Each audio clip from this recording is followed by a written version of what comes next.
I'm here with Abe Dinkus right now, the one and only Abe Dinkus, you know?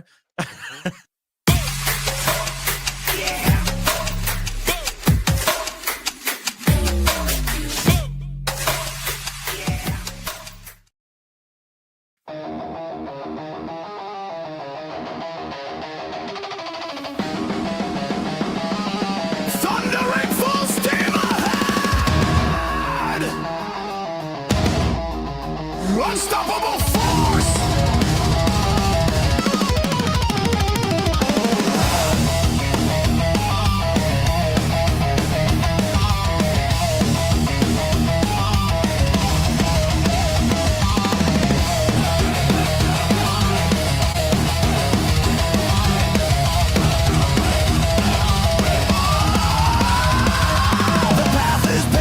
Discipline, focus is the weapon, show no mercy.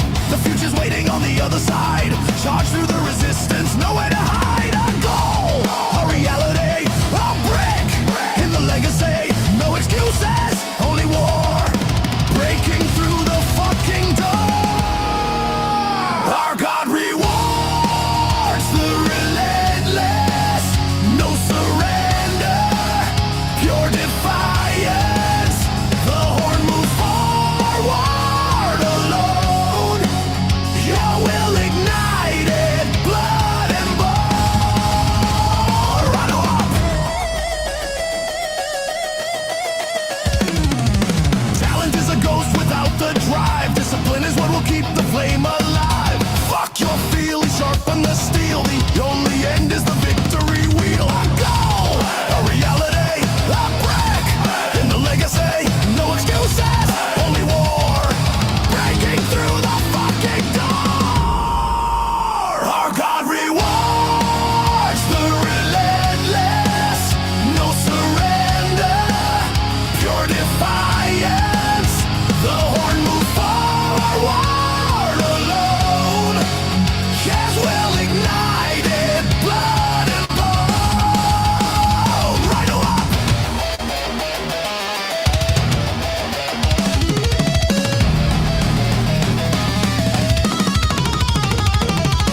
Drill sergeant of your soul, execute, take control, momentum born in pain, forge the will to break the chain.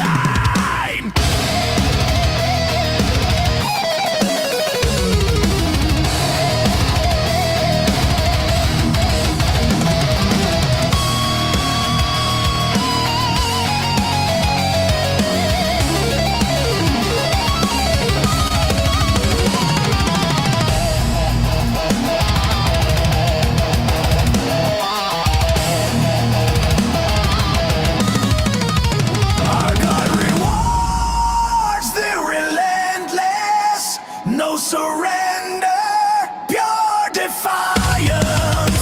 The horn moves forward alone. Your will ignited, blood and bone. Rhino up.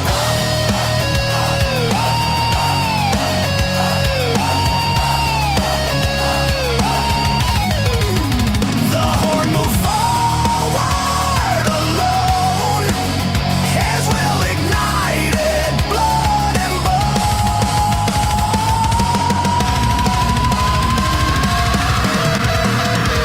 Rhino up.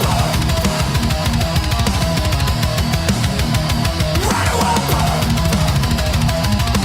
Rhino the fuck up.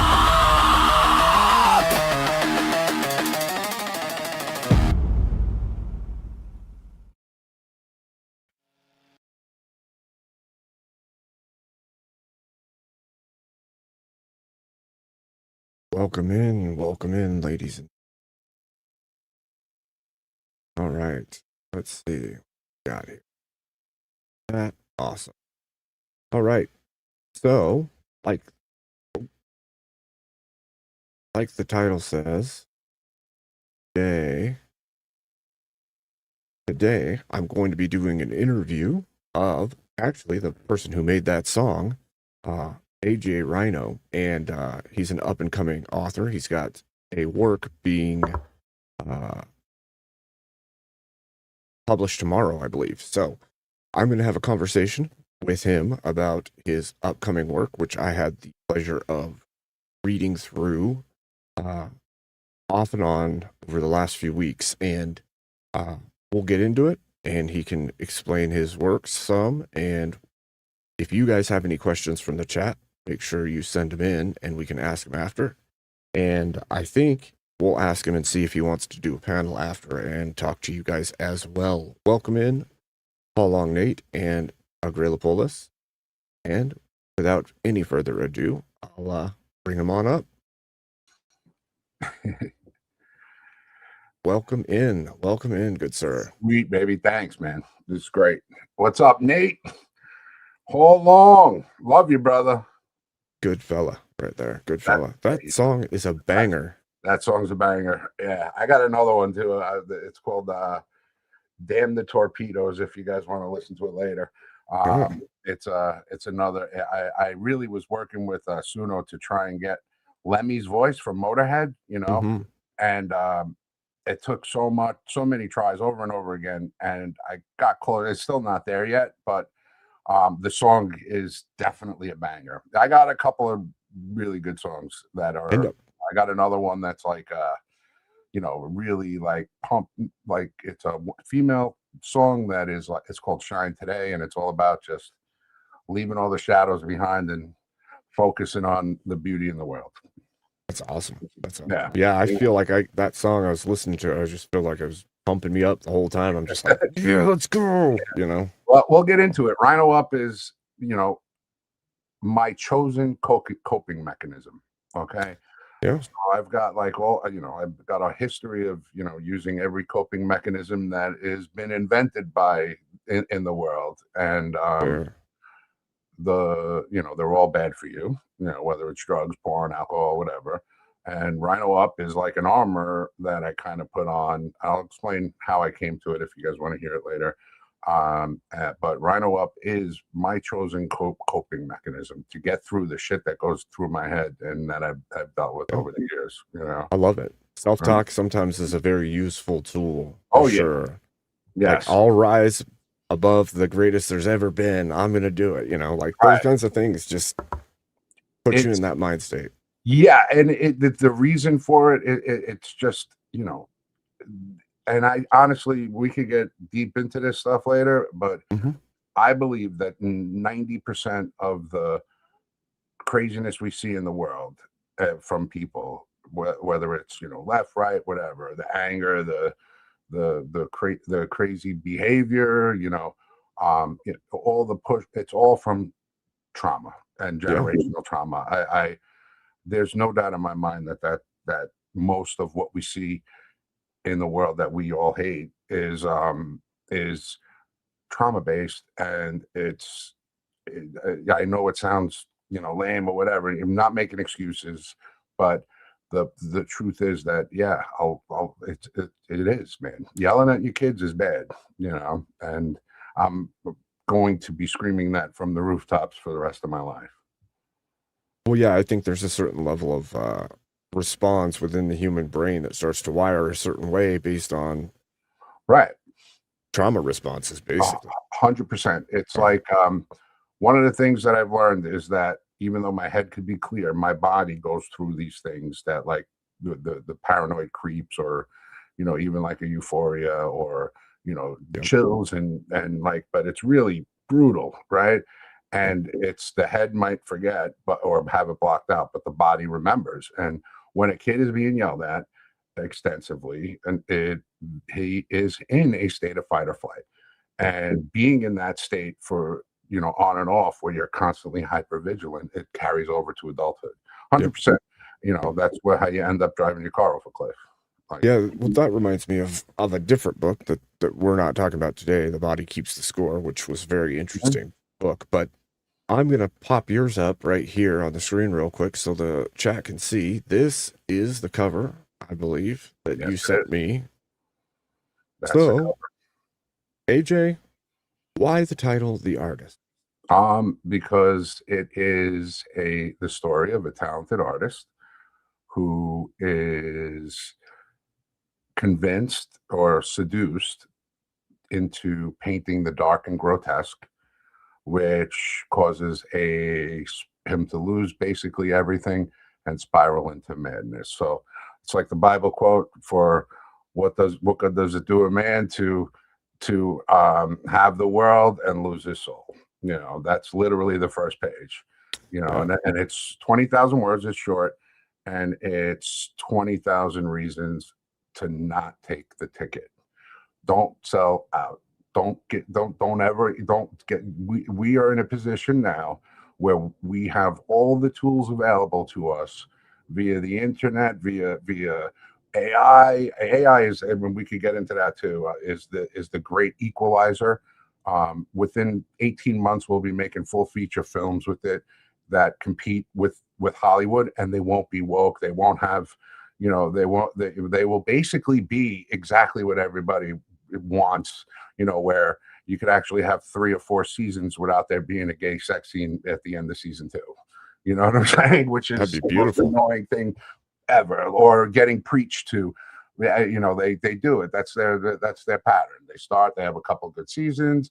Everybody loves the show, and then all of a sudden they start whacking you with the narrative, you know, and you know, to make you hate yourself. So that's so we're not going to have that problem going forward. And it's all about building platforms, getting away. I mean, I'm still in New York City, so I'm trying, but getting out of here as soon as possible, doing the whole homestead thing, you know, you build your community and have your own people around and gatekeep the shit out of it once you do. Yep. You know? Protect that garden. Yeah. Right. Yeah. Yeah, absolutely. Well, okay, so I'll start asking you some questions, but first I wanted to say that something I found with your work was that it was vividly descriptive, and it was incredible how well you seemed to paint the story out in a way that made your mind actually be there, actually feel it, actually see the things that you're dealing with in the text, and it that seemed to really draw me in. And like, even just I can't even remember specific lines, but like the sun shining through, the description of like the photograph with Sarah in it, like it was like so vivid that you couldn't help but imagine everything that you were reading. And I think you did a particularly incredible job at doing that. I just wanted to throw that out there. Thank you. Yeah. Yes, thank you. I the whole point of the certain, like, if you know that it was like a spiral, right? So it was a spiral downward, and as we got later, and as he started to get corrupted, the descriptions changed from the beauty of the world and noticing the beauty of the world and the beauty in people that surrounded him to the beauty of the self, and it's all about me. And now I'm the king, and I'm the one. It's all me, and not gratitude. So it went from gratitude to selfishness, and that's what causes demise. All right, I agree. Yeah, something I talk about on this channel quite often is self-worship is one of the greatest destroyers of everything. You will destroy everything if you worship yourself. So yes. So I guess my first question would be, AJ, what inspired you to write a like psychological horror / thriller / everything that has all this tied into it? It's got loss tied into it. It's got addiction tied into it. It's got collapse of self tied into it. Would you say that's experiential? It's real world, or yes, some of it, like the chapter 12. That happened. I lived that whole like big confession thing. That was real, you know. Basically where it comes from is a lot of it is the manic delusions and demonic attack, intrusive thoughts that I used to get myself. Oh, hold on. Don't call me now. Hold on. Let me. You're all right. Hold on. If you have to take the call, I can mute you up for a second. Oh, okay. on in. Okay. Yeah, so it's a lot of it was that. Like, I had all sorts of delusions. I mean, what happened was, and I'll just give you the quick rundown. January 2017, I quit pretty much all drugs. Okay. No. Hold on one sec. No. On that link with Abe. Copy. 1 second, Abe. I'm sorry, dude. You're all right. We got okay. So yeah, so January 2017, I quit all drugs. I was a heroin addict at the time. And I had I over the years I was in I had done everything you can name. And when I quit, the lack of coping, like, that was self-medicating since I'm 14 years old, Mm-hmm. without that, whether you want to call it a chemical imbalance or whatever, it caused a manic episode of epic proportions.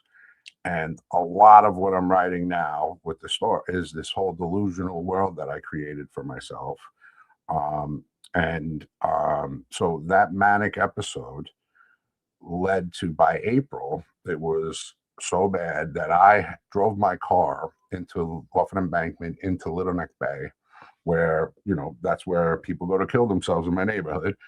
And but it wasn't a suicide attempt. I had done it because I knew I was going to live, and it was a test of faith, because I had such a low opinion, I guess, or like I thought I was just an evil thing that needed to prove myself to God. Okay. And that comes from crazy childhood trauma. Like when you're 3 years old and your grandmother's giving you holy water to drink, and then all of a sudden you're thinking about that when you're 45, like, why did they do that? Was I like a demon? You know what I'm saying? Right. It was definitely psychosis, 100%. So I did that, but right at the last second. So I'm doing 100 in the car, driving right to go fly, leap of faith, knew I was going to live. Right at the last second, I got a flash of people being down there where I was about to go. And I hit the brakes. Okay. Ram into the divider, thought I failed the test of faith, and reverse, and then just rolled over the divider, went down into where the water would be. Went onto the rocks, and it just happened to be low tide. I had no idea. And then I got arrested because I was completely sober. Nobody could believe it. I got arrested for like an old, driving without insurance ticket. Okay. And taken to the hospital. The nurse couldn't believe I was like there was zero toxins, no booze, no nothing. Wow. And yeah, they were all shocked. So I went to jail the next day, and then my brother and a couple of friends picked me up from jail when I got out, and instead of taking me home, they took me to Jamaica Hospital, which is a mental place. And I went in there. I didn't want to go, but I wasn't going to fight them all, so I ended up going in, and that's how it started. Now there's a whole story there, which is going to be like the emergency room there, Mm-hmm. which is going to be part of one of the stories I'm writing. But I will say this: I'm not going to give the whole thing, but I will say this. That first night with no drugs and literally feeling the fight or flight, like, chemicals firing, whether dopamine, euphoria, everything's a signal. Seeing the nurse's eyes, like half of the nurse, this is another thing that's in the book, the eyes all dark and like demonic looking, like, oh, who's an angel, who's a devil, where am I in hell, am I in heaven? It was an old ticket that was like 10 years old. And yes, it's true. I got arrested for it. Stop being a dick. So the bottom line was they put me, that first night it was like sleeping in a room with like 20 Linda Blairs. like 20 Linda Blairs. That's from the terrifying. Yeah. It was absolutely terrifying, but I finally fell asleep. I mean, there were people speaking in tongues, people coming in screaming. It was a nightmare. So they admitted me the next day. Okay. And I go, they bring me upstairs to, like, I guess the low security ward or whatever. And the first thing that happens is they call for art therapy. So I go into art therapy and I basically started doing a pastel like Bob Ross, and it was decent. And that's when I kind of started painting. Okay. And, you go to ajrhino.com, you want to see my paintings. And, that led to, during COVID or whatever, a whole nother meltdown, and ended up driving out west a couple of times and going through the mountains and painting all the mountains. And yeah, that was awesome. Sounds like good therapy. It was, well, yes, it's amazing out there. I love it. It's just unbelievable. But yeah, so there's so much more, like, trying to fix it, and how the paranoia would just come back, and the delusion. It was awful. But everything happens for a reason, and God's plan is the best plan. And the one thing that over the last 8 years, because this is now 8 years ago, right? 8 years, yeah, 8 years, 9 years almost. The one thing about it is that I came out of it with diehard, unyielding faith, and that's the greatest thing ever. So you can't break me. I'm not afraid to die. I'm not afraid of anything. I got the Holy Spirit in me. It's one of my coping mechanism is, you are right, and we talk about self-love, but everybody has an inner child, especially those who are traumatized. Talking to that child and treating that child as, the way it should have been treated when you were a kid. So I do it like drill sergeant myself. So, and it ends up manifesting into your actual behavior. So it's you are a rhino, you are a grunt, you are filled with the fire of the Holy Spirit, a blessed and unstoppable servant of Jesus Christ, and you will never ever stop charging. That is what I live by. Create beauty, speak truth, and do good. That's it. That's awesome. That's all. That's all I got. That's how I cope with. That's awesome. With any type of shit that happens to me. That's awesome. Yeah. I like that. So, okay, I'm gonna do a little bit of a turn here. One of the things I noticed is there's a certain level of entailment to lost loved one, and the spiral that comes after. And I wasn't sure if that had an entailment to some level of the loss of bonds, or what drove that piece of the story for you. If that was also personal, or if it was like a parallel to something. Oh, you mean you mean like as far as the artist and with like Sarah and everything? Yeah. Basically, the way it started, it was a short story that I wrote and put on my Substack to introduce Victoria. Victoria is the antagonist in the Battaglia trilogy, right? Mm-hmm. She's the servant to the evil pedophiles that run the world, right? And they're all serving, the prince of this world, the guy, the fallen angel that runs it all, right?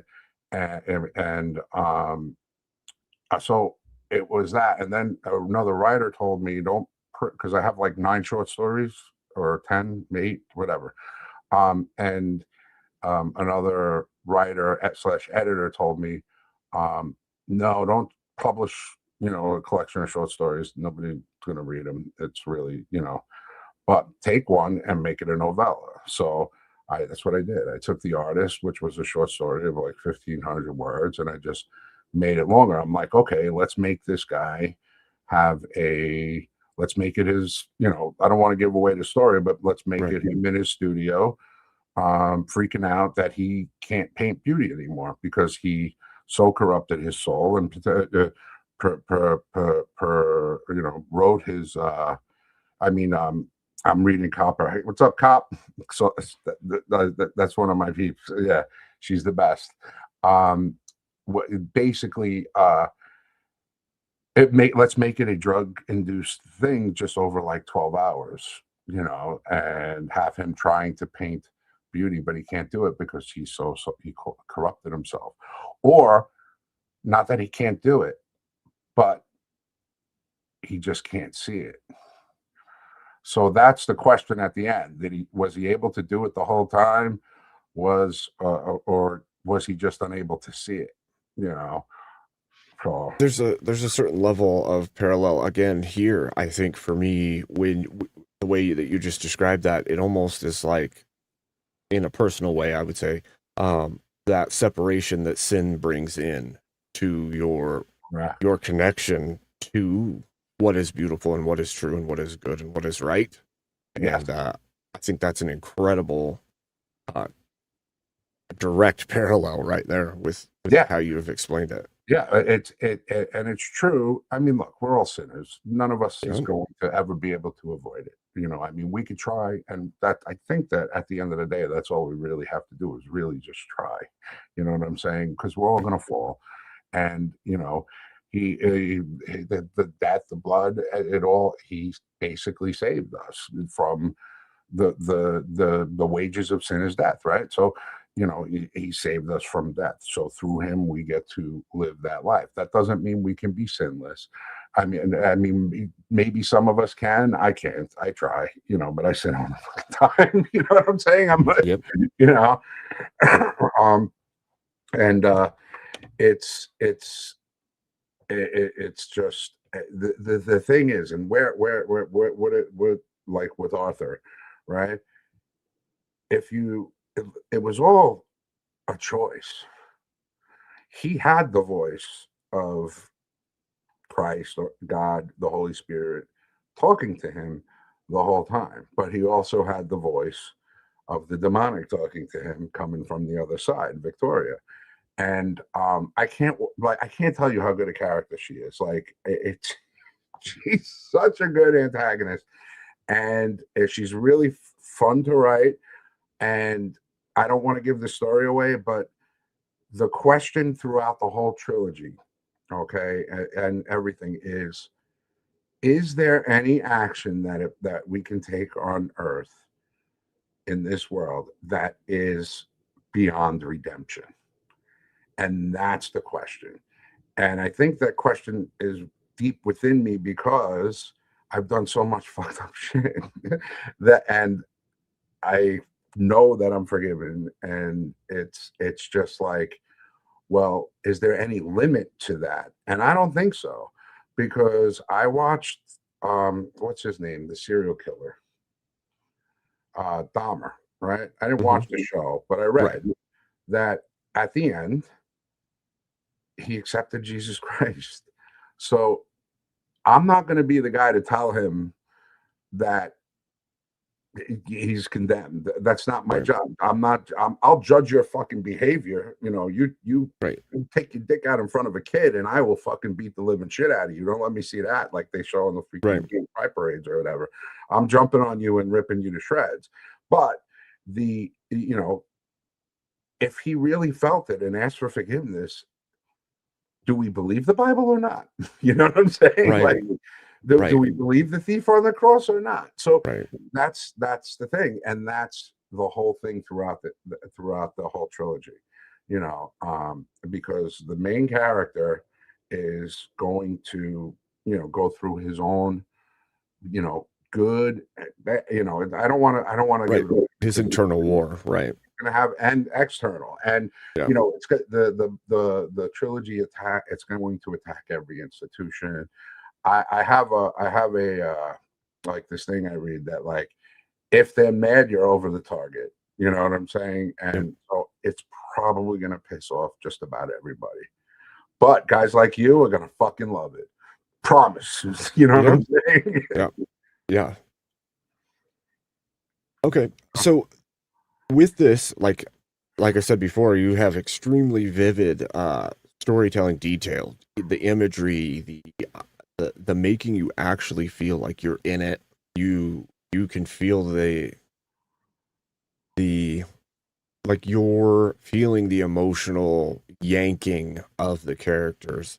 And I was curious while I was reading it if, as you wrote this and put it into word form, if it gave you some kind of window into some of the other authors who write similar works. Not similar in the way that they're the same kind of story, but the same kind of vivid imagery. Uh, and you could say things like Stephen King, though I don't like the man, there's something to it because the man is very successful and his authorship has done really well. And I would say that your works felt like they had that same level of intensity, that pull, that like I said, vivid imagery and actual guttural type feeling as you're reading through it. Do you think that it gave you a greater understanding of maybe what comes out of them and why? I don't know, like, to speak for them. I think Stephen King's. I've read a lot of his stuff. I think Misery is one of the best books ever written. I love that book. I think it's fantastic. That is a true horror in the worst freaking way. I mean, like that. Yes. Yeah, I very much like that book. You know, as bad as it is, like, Yep. you know, I read The Stand when I was in, you know, and I read The Stand in like 1986 or something, or 89, you know, like when I was in high school. Um, it would have been great without the freaking stupid pedo scene. You know what I'm saying? Like, like that. If you rip that out, it could be great. But no, I can't put myself into their mindset. I could just tell you, and I do tell you, not tell you, I show you. I'm trying, like Copper could tell you, she's read like the Bactagulia stuff. Um, that I'm trying to make the reader feel what it's like to go through a sleep paralysis, close your eyes and see faces in the clouds that are coming at you, haven't seen a guy walking behind you with a phone thinking he has a gun, you know, turning and sizing up everybody. Okay, I can take that guy. All right, you know what I'm saying? Like, Yep. it's not fun, but I'm trying to make that the reader feel it. And honestly, when I'm writing this stuff, the only thing I feel, I mean, I do go through a little bit of like the body chemistry changes, like fight or flight or whatever. But the only thought in my head is, as bad as it was, like the last like 7 years, some parts of it were just horrible. But I'm grateful for it, dude, because I could tell a freaking story. Like, I'm able, because I'm there and I was there. I'm going to make everybody know. And they talk about awareness. Great. Let's talk about awareness. Everybody knows cancer kill you. Everybody knows breast cancer will kill you. Everybody knows that this is bad and freaking. And you know, what are we making? There's nothing to be made aware of. But how about being made aware of what it's like to actually feel paranoid and delusions? Okay, because there's a million people worse than I am that have dealt with so much worse with CPTSD, that have horrific stories. And you want to raise awareness? I want to raise awareness to that, because it really does fuck with you. And to parents, yelling at your kids, even just yelling. I mean, granted, there was more than just yelling, and we can get into that too. But yelling at your kids and putting them, they feel like they're dying. They feel like they're being hunted. Okay, that's what a child feels. And that's one of the things that I learned, is like, when I'm feeling these chemical reactions and everything, that's what I felt like during my childhood when I was being yelled and screamed at. Okay, that's what it feels like for a kid. I'm like, it infuriates me to the point where, you know, I've been gaslit, like, oh, you got yelled at, that made you what? I'm like, yes, motherfucker, come say that to my face. I will fucking hit you with a bat. I'm like, there's no, you know, that's the truth. Okay, so don't yell at your fucking kids, dude. Don't. You know, just don't do it, because you're gonna mind fuck them the way I've been mind fucked. And I don't want people to feel sorry for me. I don't want pity party. I'm fine. I can handle it. I'm a fucking big guy. I'm strong enough to deal with it now and learned how to. Rhino up. That's Right. my coping mechanism. I chose it. But don't tell me that's not why. Right. You don't gaslight me. I know exactly where it comes from now. I've done tons of research on it and gotten confirmation. I know what it's all about. Exactly. Don't be a bitch. Stop being a fucking bitch. Exactly. However, you don't yell at kids. You don't yell at kids. Yeah, I'll say that, like you were saying, you're trying to get people to actually feel that feeling that, and I would say that it's pretty well conveyed. Like as you're reading through it, it's just like you feel. In some ways, it made, as I was reading it, felt stuck. Like holy, like this is imagining being in that place where he is. It's like holy, like good. I'm glad it put you you're there, just dude. trapped and everything is it definitely did. So I would say definitely to the chat and others who watch this, definitely read this, because it's like holy smokes. If you don't have to or have never had to deal with it, it will give you some window into what people can feel or have felt in their everyday life, and it can be pretty freaking awful. Yeah, man. And like, it's not just childhood stuff. It's anybody like coming back from a war. I mean, you're a vet, right? So, Yep. I'm sure you know plenty of people that have spells and whatever Yep. else. And it's yeah, it's real. And look, none of us are pussies. Okay. I'm not, it's like when you talk about this, you get that whole pussy sigma, like, oh, you're just like, even in the chat, you're a bitch, you're a bitch, you're a bitch. Yeah, okay, whatever, dude. Let's fight. You know what I'm saying? Because Right. that's the point. It's like and it's even like when I see a guy skitzing, or if you see a guy skitzing on the side of the road or whatever, I'm like, that guy's suffering. You know what I'm saying?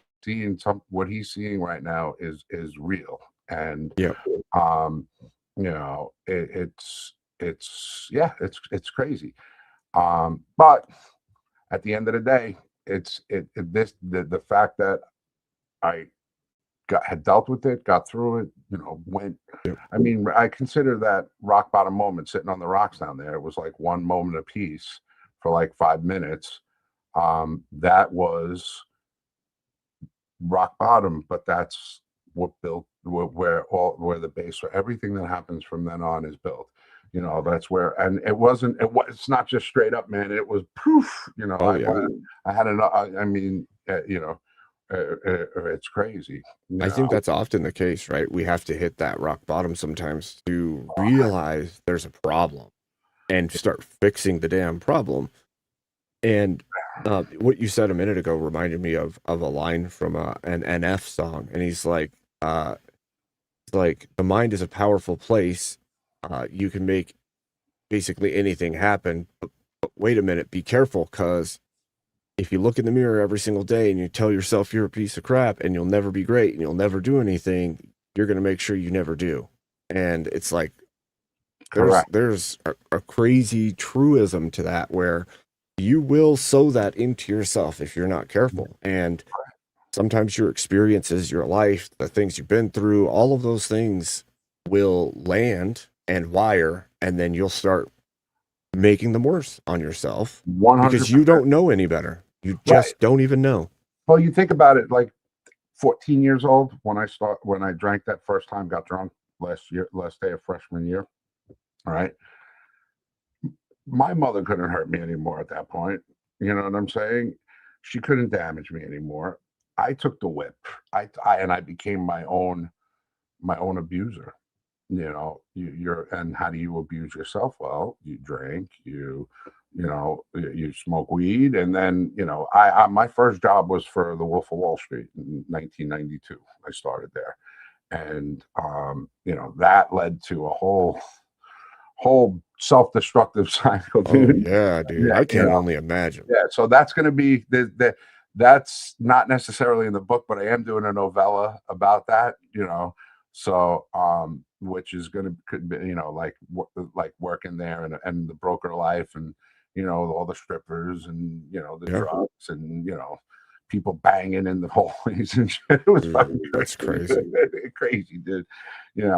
But yeah, that's what self-destructing is, and that's what self-hatred is. So when you're drinking and you're coping with it, or drugs or whatever, you're coping with, like for me it was making all the normal chemical reactions, keeping them at bay, but there was a huge amount of self-hatred there. Okay, because I mean, if you think you're the freaking antichrist to the point where you have to drive your car off a freaking cliff in a test of faith, you really don't like yourself. You know what I'm saying? Yeah. And so yeah, it was a tremendous amount of self-hatred. And what I learned is that's the voice, that internal critic is the voice of my mother that I just carried and took over for, because I was a smart kid and had all sorts of expectations, never lived up to them. She was a freaking maniac, screaming and yelling, and like kids down the block would hear it. Like it was just it was really bad. And the one thing I learned, and this is why when I say don't yell at your kids, okay, I'm not saying don't do that or whatever, like if they're going to put their fingers into a pocket or something. What I'm saying is that your children are not responsible for your emotional state ever. A child is not responsible for the emotional state of an adult. If you're saying that he's driving me crazy or whatever, and he's freaking 5 or 8 years old, that shit's on you, man. You know what I'm saying? It's not their fault. And it's not like I'm not even necessarily against like a spank on the ass or whatever. You know what I'm saying? Like, there's a difference between that and being 5 and getting the shit kicked out of you. You know what I'm saying? So yeah, it's. I mean, I follow Stefan Molyneux. I love him. I don't know if you know who he is. Yeah. He did the bomb in the brain. And it's. I mean, I relate to it because I lived it, and he's right. And when the last thing that I think any parent is going to want to do is put their child into a state of fight or flight where they're chemically responsible, where they're chemically reacting. And that hypervigilance is no joke, dude. Like you'll see, clouds, faces in the clouds, faces in the wood, faces everywhere, or you'll get paranoid of the people who are really trying to help you and love you, and you can't let anybody close to you. I mean, I'm sure you're familiar with a lot of this stuff because you're soldiers. You know what I'm saying? So I don't know if I'm preaching to the choir or not. No, I agree with you 100%. And there's a level to that too, AJ, where your wiring from childhood also has a whole bunch of other stuff entailed into it, right? Like your belief systems, what you've been told, what you were raised around, what you've seen, all these things, and so they start to build this mental model of how things ought to be in the world, and then when they aren't congruent with what's in your head in the world all the time, then those stories of the teardowns repeatedly, right? What that does is it builds a new model in your head that you are the problem, you are the evil, you are the right. Exactly. I need to address a couple of fucking retards in the chat. Chris Lestrange, you're a fucking idiot. Stephen Arky, you're also a fucking idiot. If I could ban you, I fucking would. Okay, you guys are morons, and you can fucking lick my balls. I get so. Sorry for the interruption. Sure. So, what would you say your process for writing is like? Right now, okay. So, I use AI a lot. What I do is I'll write between. Let's say I want to write a chapter or a scene. I'll write like between 800 and 1,500 words, right? Like I'll write them, and I have my AI set up as a coach. Okay, because I wrote my first words of fiction in October, like towards the end of October. So I never really knew how to write, and I'm like, okay, I want to write now. I'll tell you why I got inspired to write. I read like this book, and it was like a tabletop RPG, and I started building the character, and I just kept building the character, and that was Michael Battaglia, and just kept building and building and building and building until it was like a 20-page character. And they what's it called? And then I'm like, all right, now I gotta build another one. So I built 8 characters like that are really detailed. And then I was like, okay, do I go to like a class for this or whatever, or do I find? And I'm like, you know what? Screw it.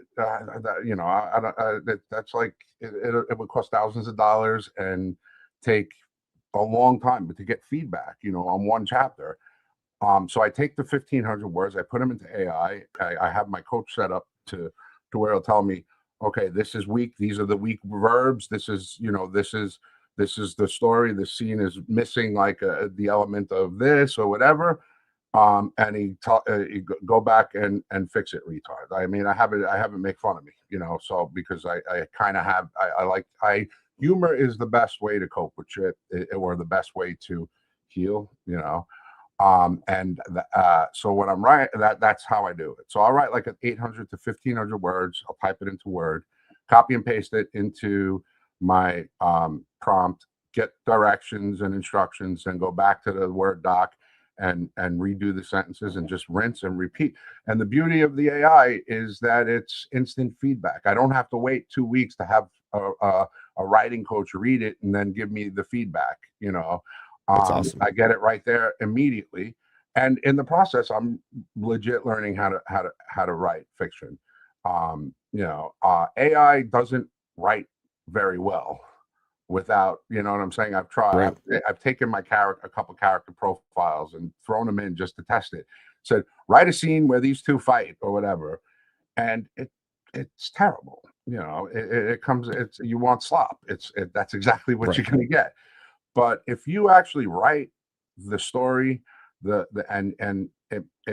I've always been a storyteller. I'll entertain you at a bar, whatever. If you write that, okay, and then you write your story and it gives you feedback. It gives good feedback, man. It's a pattern recognition machine that's read everything that's ever been in existence, so it knows what a good story is. And that's the other thing. When the artist was done, I took it and I put the whole book in.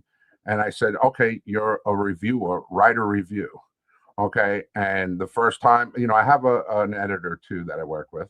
She's awesome. But the first time I put it in, it came back like 3.5 stars. And then it gave me a list of all the things that were that were problems in it. This is, you're telling too much here. So it was like a huge list. Yeah. And then I went back and I fixed it all. Okay. Came back, write a review, and then it was 4, and then I kept on doing that until it came back giving me 5-star, 5-star, 5-star, 5-star over and over again, right? And then I sent it to my editor, and we did like 4 passes on it, where she's like, you want to rewrite this part, blah blah blah, and then she fixed everything, and now I'm extremely happy with it. I know it's good. I went on Book Talk and I sent out like 100 ARCs, advanced review copies to people, and I've gotten like 15 video reviews and maybe almost 30 now actual reviews, and they're all great. I had one guy that didn't like it, my cousin Vinny. He didn't like it very much because he wanted the hero journey, which we don't get. So, and that's it. But yeah. To me, AI is the great equalizer. It should be used by everybody on our side of the fence. Because it takes the weapons away from the gatekeepers. Like, think about like 18 months from now, being able to make a 30-minute show based on something you wrote. That's not woke. That doesn't have degeneracy in it. The beautiful, the good, the true. I think it's awesome.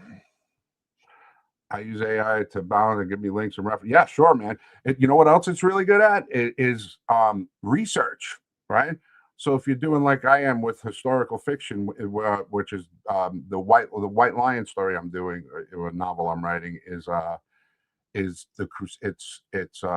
like Conan. So we got a slave pit fighter. He's slave of the Seljuk Turks. Okay, and he fights in the pits, and something happens, and he gets rescued by crusaders. Okay, and then he joins the Crusaders in the Siege of Nicaea, and and that's where book one will end. But there's more after that. And at no point at all is there any moral equivalence between the Christian soldiers, the Christian Crusaders, and the Muslims. The Muslims are the bad guys 100% every time, and they will always be the bad guys. And to have that in fiction, for like where there is no moral equivalent, these guys came to it was defensive. Okay, now granted, they're not all good and perfect. I mean, they did do a lot of bad shit too, but there's no question of who's serving God and who's serving the devil, because Muslims worship the devil. Period. That's the truth. Allah is a demon. Okay, the whole Quran is filled with demonic bullshit and pedophilia. Okay, the whole idea of Islam spread through conquer, whereas the light of Jesus Christ, while there's certainly battles and everything else, but it spread throughout the entire world through his message of peace. Now, that doesn't mean you let people freaking rip apart your country or whatever else. You got to fight when they come for you, because the demons are going to come, you know. So that's it. There is no moral equivalence. Christ is king. The Christians are right, and they're the only good guys in the world. There are no others. Okay, everybody else is bad. Period. End of fucking discussion. So this book, I agree with you. It was good. Fucking retard. Holy shit. I think he's just trying to press buttons. So this was a really good novella. I have to say. Thank you, brother. I'm glad you enjoyed it. It's definitely got that psychological. It does. It feels, man. It feels like it puts hooks in you a bit, and so I guess my question would be: is this one of many more in its line? But you're going to have other works that are dissimilar in their own way. Then is what you're saying. Okay. I actually have 4 works in progress right now. Okay, one is a nonfiction. Okay, of like, which is my therapy. I'm not even writing it. AI is writing it. Coach Dr. Roboto. Okay, so I have like 100,000 words of therapy sessions that I did with him. Okay, just like asking questions about everything, because nobody ever answered my questions about why I'm like this. You know, what was it that made me do that? And I'm like, you're a clinical psychiatrist, therapist, an expert in the field. You're also a spiritual expert, whatever. And I got all the answers, and then I didn't feel like writing a book anymore. I didn't want to read the shit anymore, honestly. Because I don't care. I don't. All that shit is like behind me. Like I'm grateful for it, man. Like the whole thing, all of it. I'm grateful for it because it lets me tell a great story. Like I'm like your reaction to the artist, dude. You felt it. Yep. You got a taste of what it's like to have TSD. You got a taste. Okay. Yep. Well, the Battaglia trilogy is part of that. Okay, so that's happening. That artist is a prequel to that, and the introduction to one of the antagonists from the Battaglia trilogy. White Lion is a pulp thing that I just started for fun because it's a story I want to read. I want to read about Crusaders being the good guys and killing a whole bunch of fucking Muslims. That sounds like an awesome fucking story, like slicing through and winning and the whole point, Right. And being the great defenders of the West, which is exactly what they were. And then I'm actually writing a romance of like the 1980s, like 89, from my like growing up, or it's like a forbidden love type of thing, 2 different groups. It's similar to West Side Story, Romeo and Juliet, whatever, only based in Queens in 1989. And with all the nostalgia. And the thing about that is, back in the day, I don't know how old you are, but we used to have these mixed tapes of all like the music. And in Yep. Queens, we listened to we were big into freestyle music, which is like a Puerto Rican type of you know, Latin beat with like a dance music, and we were big into that. So the tapes, like the mixed tapes, you know, you can't use music in a book. You can't use lyrics in a book, right? Because it'll cost you tens of thousands of dollars for like one song. It's crazy. So I'm just gonna write them all, and then I'll have a playlist with all the songs on like a Spotify or whatever, so people can read the romance and the thing. And it'll be a fun story. It's not gonna be like, oh, you know, the longing. Like, it's not gonna be that kind of romance. It's gonna be like you know, fights and, you know, shootings and, you know, shit that, you know, people real rolling stuff up on each other. Like, it's gonna be fun. It's gonna be shit that I witnessed, you know. Back in, you know, back in 1989, 1992, whatever. So that's another one. And then I'm writing I'll probably write 2 more novellas before Battaglia comes out, is ready next year. Battaglia is coming 2027. I got a couple of really good characters based on like people I know, like that are, and it's going to have a lot of the broker stuff in it.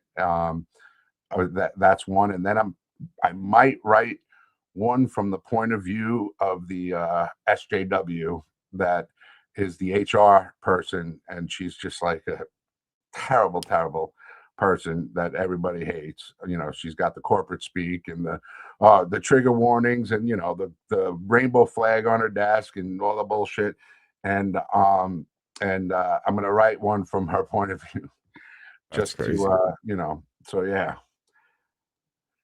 I'm so glad I brought these 2 worlds together. If you like this and want to see more, donate to Copay app. What's up, Nate? Yes, if AJ wishes to use it, more power to him.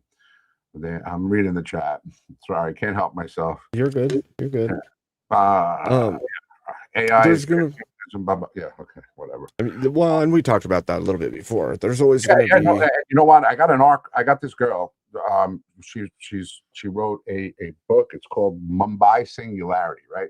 And it's a cyberpunk book that is based in India, and it's all the Hindu gods, and it was really interesting and really good. But one of the things was that like everybody was plugged into like a Neuralink type of thing, and the danger that is. It was like a real good warning against that. So yeah, I'm not totally like, oh, AI's. I get the danger that it can be, but here's the thing: the motherfuckers that are the enemy of the good, beautiful, and true are going to use it. They're not just going to use it; they're going to use it and really do everything they can to basically continue inverting the world, which is what they do. They invert everything good, right? To not use it back at them as a weapon and as the great equalizer is like saying, oh, you win. And no, I'm not letting them fucking win. I want to fucking fight. Like, you know, I want to fight, you know. I get it. And the way that I can fight, I can create beauty, speak truth, and do good as best I can. That doesn't mean I'm not going to fail, fall, sin, win, lose, whatever. But we try that we got to fucking fight, dude. Like, if you, and that doesn't mean go and freaking set somebody on fire, even though the Zoomers are probably going to be doing that. And I promise to stay out of their way, because they have the most fucked generation I've ever. I mean, it's unbelievable how much the Zoomers are. The Boomers have fucked the Zoomer generation, man. It's disgusting. Boomers are the absolute fucking worst generation that ever existed on the history of humanity. Never before in humanity has there ever been a generation that cared less about the future that they're leaving, about the world they're leaving. They are never. I don't think ever, as far as a whole generation of people. I mean, maybe. I think there's a possibility that at the fall of every great civilization, that's what happened. Right, that's what I would say, probably. Right. Yeah. You lose the forest for the trees, and you go, oh, it's only about me, and then the whole rest of the world suffers for it. Right. No, and yeah, they just don't care. Believe me, I say it all the time. You don't hate boomers enough. We don't hate them enough. If there's ever anybody like, they talk about like the boomer death clock and everything, that's going to be a fucking party. So I would say part of it is this. Some of my crowd is the debate bro crowd too. So they're gonna have their stances against or for, and they're gonna try to argue that stance.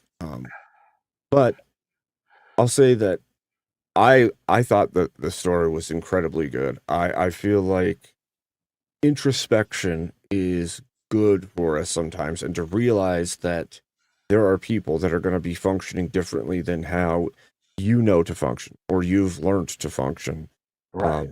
is good, because I think too often, if we're healthy and life is decent, and I don't mean like perfect, like you're making all your bills and everything else, but if you're moving through life without some level of issue, it's easy to forget that there are people that do struggle with, say, schizophrenia, right? Yeah. Or any other level of issues in their daily life that you are so detached from, you don't even get it. You don't even see it. You don't. Right. And so, it made it for me, like, I don't have the same brand of issues, but I know that looking at my own and then seeing this, it was like, oh shoot, there's some serious similarities between this and that. And I could see how this could easily happen. And then I look out into the world and I go, damn, I know this person who did this thing and they ended up that way. And it's like, yeah, this is realistic in the world that we live in. I'm sorry, and I'm not laughing at what you're saying. I'm laughing at Yep. the chat because it's so fucking funny to me. It's Spicy? no, it's just hilarious how the mind of the secret king works. You know what I'm saying? The mind of the secret king is just hilarious to me. And I'm reading some of that in the chat right now, and I'm just laughing about it. Anyway, we could ignore that now. But yes, I 100% agree with you that we like, when most people don't know what other people are dealing with most of the time. This is why I have, like, I guess, an empathy for the people on the other side, because I know that most of the reason they're all fucked up like that is due to trauma, of in one way or another.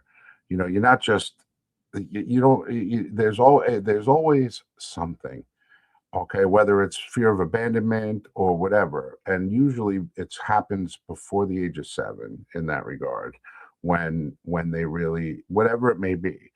And then it gets compounded on, and then you dilute, like with the whole trans thing.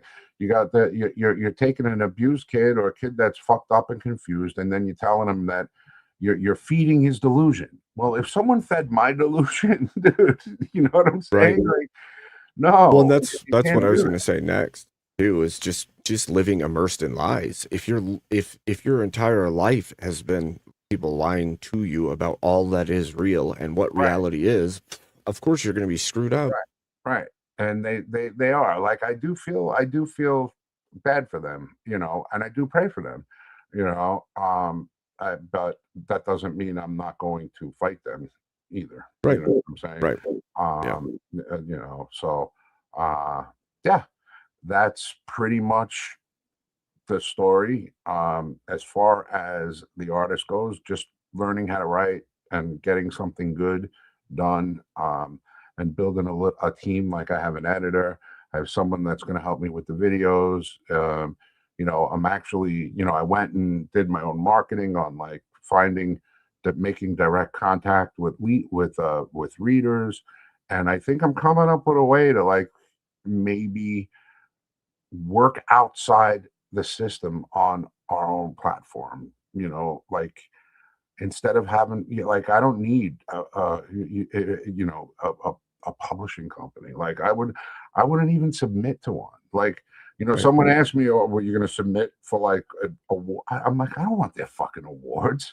I like, don't give me an award. I'm like, no, why would I do that? I don't need their approval. I want them to fucking hate it. You know, I want them to hate it. I don't want them to like it. I want you guys to like it. Like, you know what I'm saying? Like, I want guys like you to like it. I want girls like Copper, Solistic Intelligence, to like it. You know what I'm saying? Like, I want Nate to like it. I want truckers that are the biggest market for audiobooks, who I'm going to probably go to a freaking huge truck stop and just spend a couple days there just handing out bookmarks with my QR code to get the stuff out when I have the audiobook up, because I want them to like it. The guys the grunts that make the world go round, you know, like, it's not the elites that make the world go around, that feed us, that take care. It's the grunts, and the grunts are the most underappreciated people on earth, you know. That's just that's who I want to like it, you know. And I'd love to have, you know, to you know, they say that, you know, dudes don't read or whatever. That's bullshit. They do. You know, they just don't have anything good to read, or it's very hard to find shit that they like, because the gatekeepers have filled it with smut romanticy bullshit, dude. It's like garbage, bro. I've read some of it. I've tried to read it. You talk about AI, all of them are using it. I know the patterns that it uses in the words. I could tell they're all fucking using it, you know, and what they have is complete fucking slop. Yeah. Complete slop. Sounds to me AJ is working this to his advantage. How can one interrupt his process? I just truly hope he writes one on his own to keep his mind sharp. Dude, I write everything on my own, bro.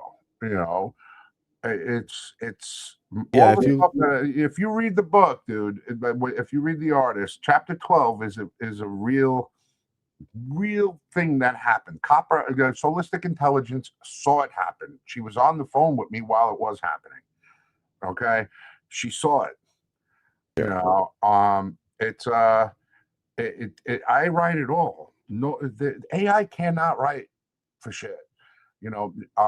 And yeah, all of it. It's all me. None of it is AI. AI is like the corrector and teach. You know, I still have a lot to learn about prose and writing and all this stuff. So. But if you took AI away from me today, I'd still be a writer. It would just take me 10 years to get a fucking book out, or 2 years to get a book out, instead of 4 months. You know, it's just a useful I'll never tool. stop writing now. I mean, I will write until the day I die. I love it. It's the greatest thing ever. It's just like painting. If you guys want to go see my paintings, AJRhino.com. Some of my old stuff is still up there.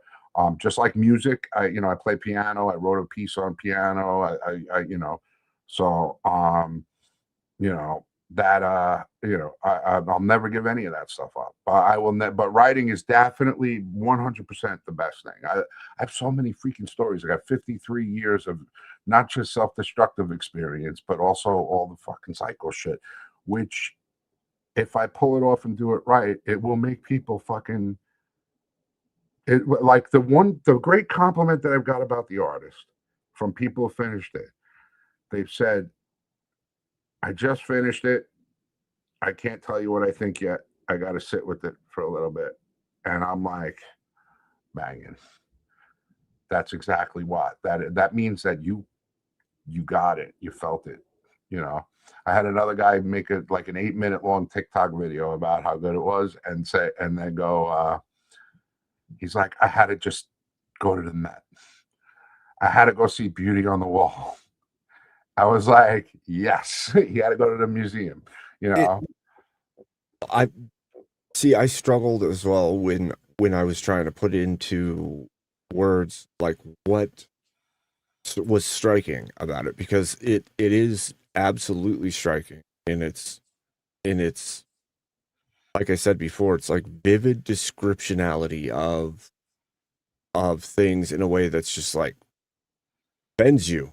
You have to bend your own mind a little bit as you're reading it to conceive of what you're getting, and yet it's descriptive enough that you have to. And so it took me a while to even think of how do I put that into words. Like, it makes you feel that you're witnessing or feeling the same things, and in such a descriptive manner that it's like undeniable.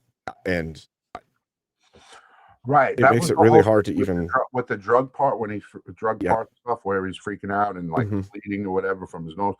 Um, like the short, punchy sentences, you know what Mhm. I'm saying?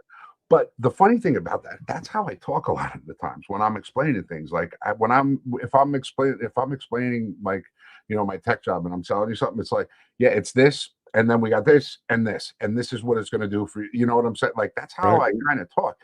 And those short, punchy sentences are, yeah, that's how I write. If you read White Lion, it's the same thing. It's short, punchy sentences, you know. Yeah.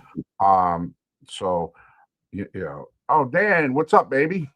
Yeah, Dan loves White Lion. He's mad at me because it's been like 2 months and I got 23 chapters up on Royal Road that if you guys want to check it out.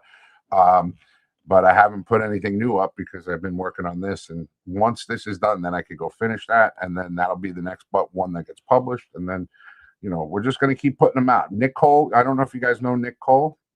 He wrote The Old Man in the Wasteland and Control Alt Revolt, and they tried to cancel him because, you know, because he offended them.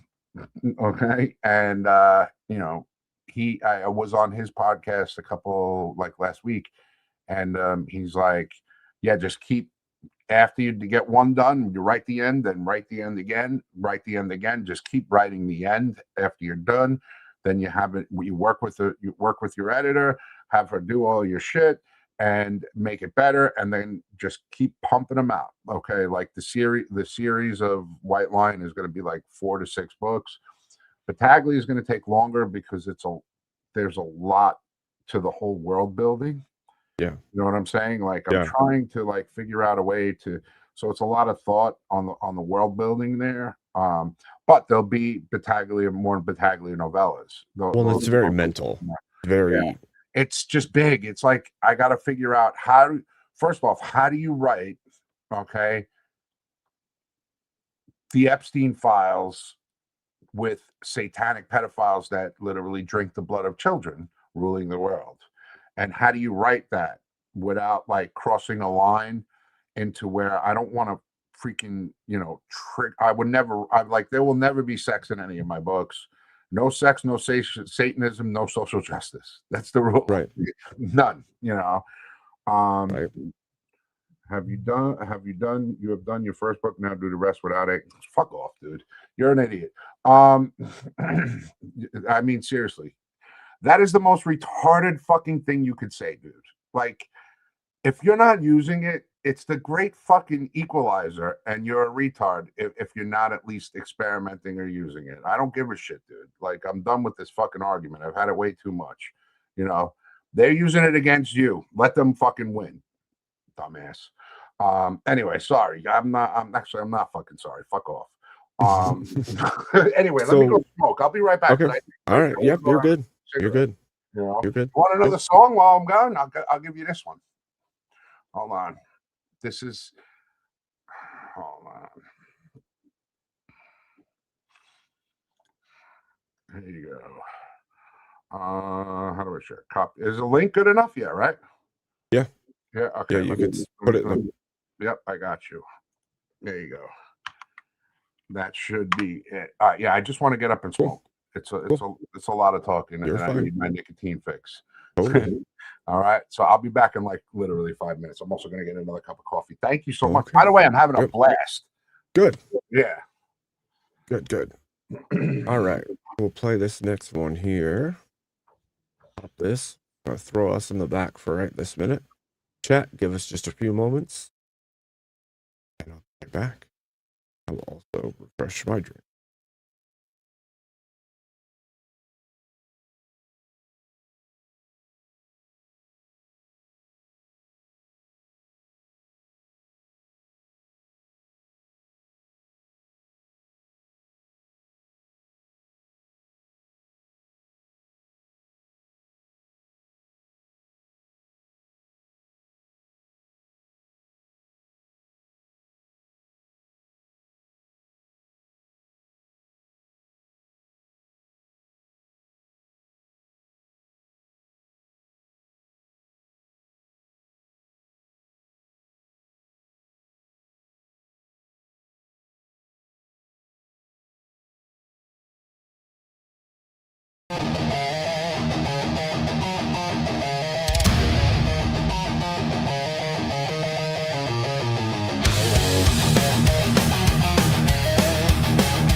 Death in the water, racing towards the keel. The dreadnought takes the damage, chaos feeds the steel. Explosions in the darkness, shrapnel from the deep. Forward motion thunders on, the engines never sleep. Steel against the ocean's teeth, the armor swallows fire. The mission is the only goal the dreadnought will require. Damn the torpedoes, full speed ahead. The depths are calling cold and dead. The hull absorbs the blast and screams for more. Forward is the answer, forward is the war. Damn the torpedoes, never say die. Get up, charge forward, reach for the sky.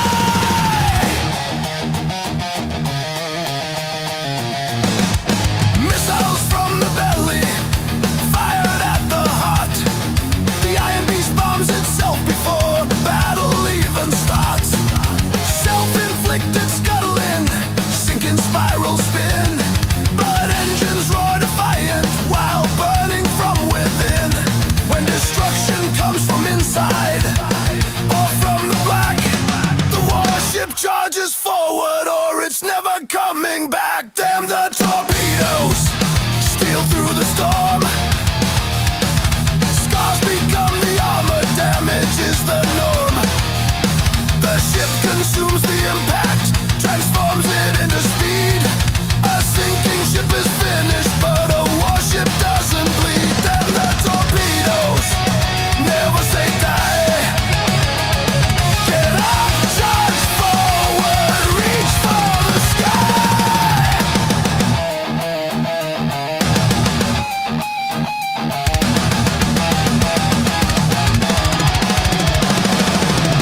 Where's the safe harbor when the missiles find their mark?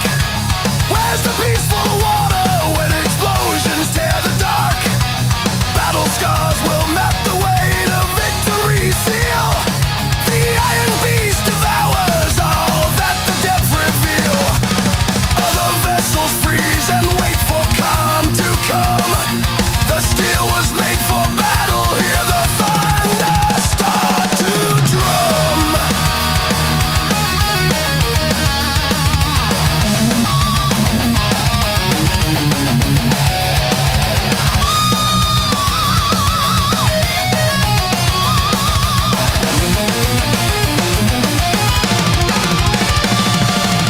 Warheads lock in spiral, closing on the bow.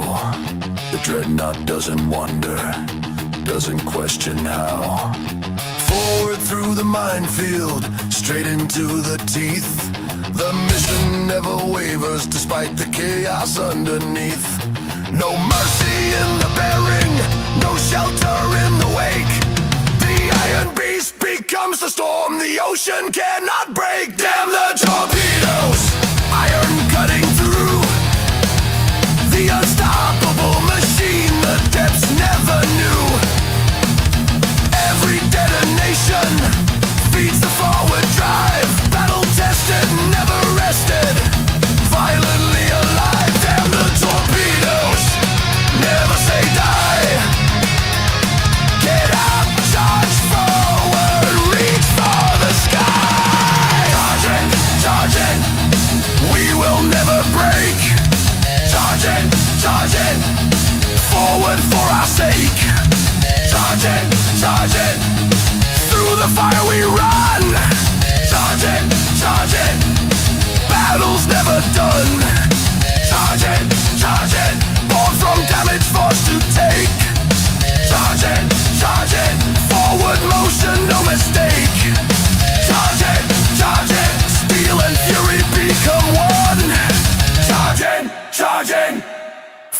Forward till we've won. Forward till we've won.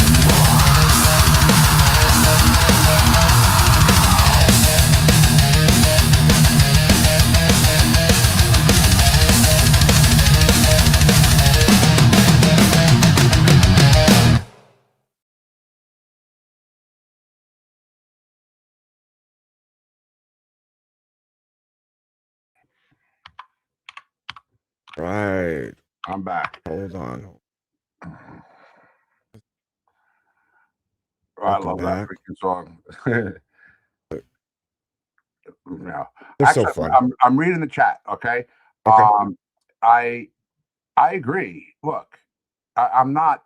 Look, I'm not this AI enthusiast and everything else. I see what's going to happen with it. Like, I could see it really causing a tremendous disruption in businesses and in um, especially like white collar business. Even though it's, you know, I know through tech sales that it's not really good at like what it's designed to do.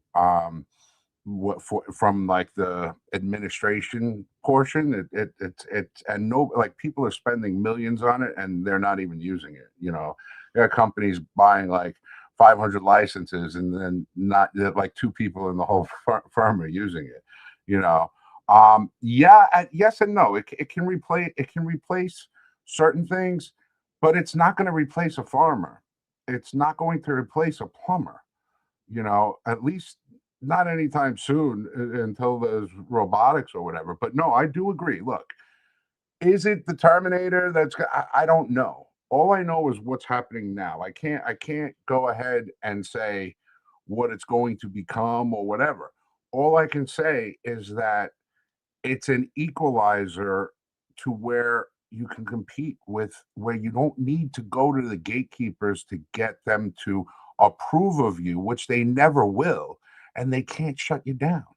But as far as a creative tool, you take a little bit of creativity, a creative mind, and you have, like, I could never produce that song. I wrote the song, I wrote the lyrics, but I could never produce it with like a full production, right?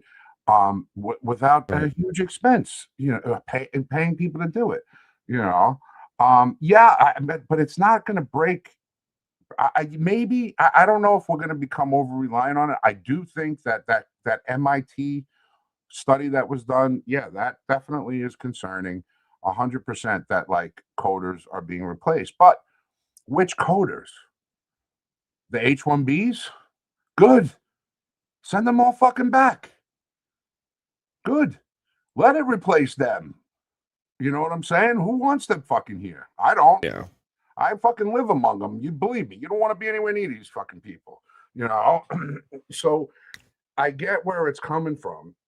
But really, what at the end of the day, what it is it's a pattern recognition machine with application, and I'm not going to criticize that it's or say that there are no valid concerns. There are, Right. but it's here. And all the bitching I hear, especially from rioters and this and that, is like, dude, you whining about it is not going to change it. You not using it ain't gonna freaking make it go away. Okay. Because, and I think I was reading before that a lot of the anti-AI thing comes from Disney, because they wanted it only for themselves. They don't want us to, so they like were organizing this whole thing. AJ, not AI, right?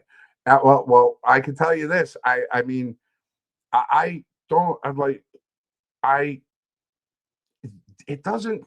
If anybody, if any of you guys used it to try and write something, it's not make a prompt, press a button. It's hundreds of thousands of different prompts and changes when you're working on a story. And the best way to get it to work for you is to give it something good to work with, and that entails writing the story. You can't do it without having a story. and it cannot write chapter 12. It can't write any of that. Like if you tried to get it to do that, you can't. It doesn't have the creative tool. It doesn't. It could mimic prose. It could mimic what things look like, but it cannot create. At least not yet. But yeah, I'm with you on the concerns and that it could take away. It takes away. People are going to be like that. The whole MIT thing was that coders don't know, like the new ones are using it so much that they're not learning actually how to do it, how to do the coding and how to fix it. So what happens when no one knows how to code anymore? That's a valid and legit concern. Okay. But it's not going to change your toilet. It's not going to fucking sneak. It's not going to build your house. It's not going to pick your crops. It's not going to sow your fields. It's not going to do any of that shit. Okay. So the real thing is all the white collar, I mean, it's a great equalizer in that regard too. The white collar guys are coming down, and they did a South Park episode on this. You know what I'm saying? Where the handyman was the billionaire. So learn to build, fix, and grow things. If you're a young guy, that's what I would be doing. Learning to build, fix, and grow, and you'll be set for life. And the whole idea of getting away from the big population centers, coming not off the grid, which is nearly impossible to actually do, but to just get as self-sufficient within your own community as possible. That's definitely a good thing. I'm not doing it yet, but that's the plan. Very true. I agree. Right. They told the coal miners learn to code. Exactly. Now what are they going to? But now it's them. Build, fix, and grow, baby. That's it. Build, fix, and grow. You can't be replaced if you build, fix, and grow. Yeah. Mankind has always been advanced. Nothing is taken over. Hell, we have always forewarned. Getting off the grid is entirely possible, but not. Yeah, it is possible, but it's a really difficult life to, to not have any reliance whatsoever on anything. Needful communities. I love the Amish. I think they're great. I lived around them for a while, and I think they're awesome. But like the Mennonites are kind of like half and half, but it's possible, but it's not easy. And the only way, you're not going to do it by yourself. The only way to do it is to have a collective come together, like-minded people, and then you slowly wean off it to where you're self-sufficient. You build up a big community for yourself. You dig a moat around the whole freaking thing, and you gatekeep the shit out of it. That's how it has to be. It's free, please like and subscribe. Oh, that's a bot. Addiction to modernity is a handicap. Yeah, it is, and I am definitely addicted to it. Most of us are. We're on modernity right now, having a podcast. This is so there's absolutely truth to that, and a reliance that's built into your existence at this point. Unless you're born into a family that's already off-grid or already Amish or already living in some more rudimentary way, then you're just the electrical, for instance, you're already reliant there. Like every aspect of your life hinges on the electricity working. So, right. And I don't have a generator that could run for, a year straight, Right. So yeah, it's look, here's the other thing, and this is one of the things that really helped me. There is no worldly solution to a spiritual problem. The world is currently spiritually, the world is fucked up because people have lost their connection to God. Okay. I mean, for the most part, you see it every day that, and the whole Enlightenment, was basically built to destroy that relationship. these people are fucking patient. You know what I'm saying? So so now that the Enlightenment is really proving itself to be shit, it gives their people are now starting to realize, okay, this is spiritual. Same thing with the Epstein files. Like that's a big now. I mean, I'm sure you were yelling about Pizzagate in 2015, like I was. You know what I'm saying? Being told you're a crazy freaking lunatic, maniac, Yep. and they so people are getting more spiritual, and they're realizing that Jesus Christ is the way, and God's got us. That's the way I look at it. I have faith, right? I have faith that God's got us. Okay. And I'm not worried about that part. What the things that I don't really worry about anything in the future anymore, because once you really believe, you stop worrying about shit. I don't worry about it. I really don't. I have a situation I would love. Things I would love to see. I'd love to see Clown World burn. Well, not the infrastructure, but the people. You know what I mean? Like make stake burning great again. Let's bring back the Inquisition. No one expects the Inquisition. The Inquisition. Yeah. The Enlightenment gave people. But people were educated before that. Like the whole thing with like the Dark Ages and everything. That was the height of humanity, not the dregs. There was nothing dark about it. I mean, granted, there was darkness and shit that happened, but the Dark Ages are now. They built the most beautiful structures and cathedrals and during that time, or maybe they were always there. We don't know, but if you're into that rabbit hole, but. The bottom line is we're in the Dark Ages, man. Like you can't get more dark than a 5-year-old boy being told that it's okay for him to be a girl. That's about as fucking dark and evil as you can get. Right. You can't get more evil than that. I mean, maybe raping the kid and drinking his blood, which they do too. But the point is that that's fucking pure darkness, man. It's terrible, yeah.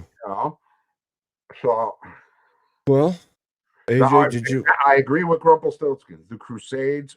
That's why I'm writing this book, man. Unapologetically pro-Crusader. There is no question of who was right. Like my history. I'm Italian and I'm also Polish.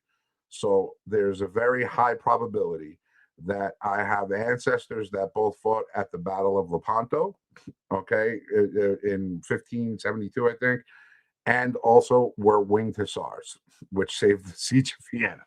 And those two things are going to definitely be in books because that I think that the men of the past were much stronger than we are today. Absolutely. I think they were strong in their faith. Every single one of them prayed. Every single one of them bent the knee to Jesus Christ, and they unapologetically fought for what we have today. And that was done away with by the Enlightenment. The Enlightenment is like the worst thing that ever happened to the world. Is the Enlightenment? This is right. That's true. Nico Pluto. Yes, it's the same fucking enemy. The Prometheans, the Baal worshippers from the Bible, Babylon, Nimrod, all that shit. Yes, it's the same freaking enemy. It's the same. It's the same enemy. And it's spiritual. The battle's spiritual. And when you give yourself to Jesus Christ, right, who Lucifer, that's correct. That's correct. Yeah, this is well, AJ, I don't know how you want to play this. Did you want to try to do some panel time with more people up, or do you want to call it good? I got another 20 minutes. I know Nate wanted to talk, so yeah, I'll talk with him. Cool. Yeah. All right, I'll throw out a link. See if bites here. One sec.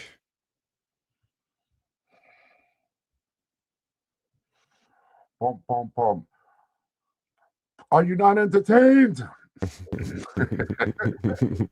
This has been really fun, man. I've never done something like this. Really, this has been a blast. I very much enjoyed this. I think it's always weird getting on screen. At first, for me, do it I have a felt channel? I do.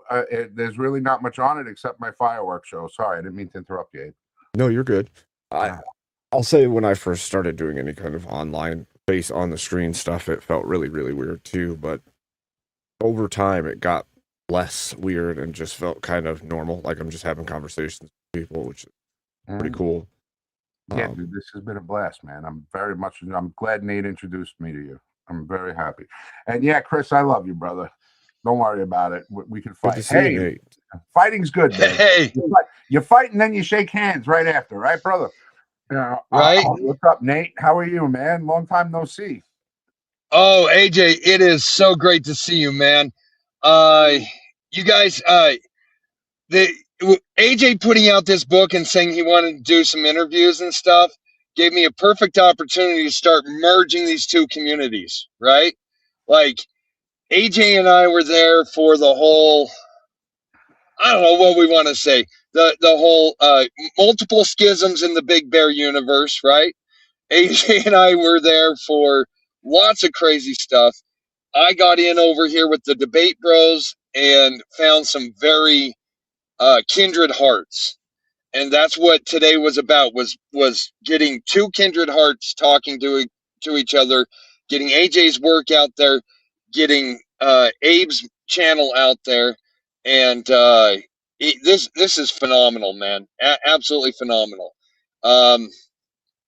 Just know, guys, any of you in the debate, any of you on the debate side, AJ is keeping it light and easy with his responses. He can go just as philosophical as any of you, and he can fight from like 8 different angles on it. So, You're overselling, dude.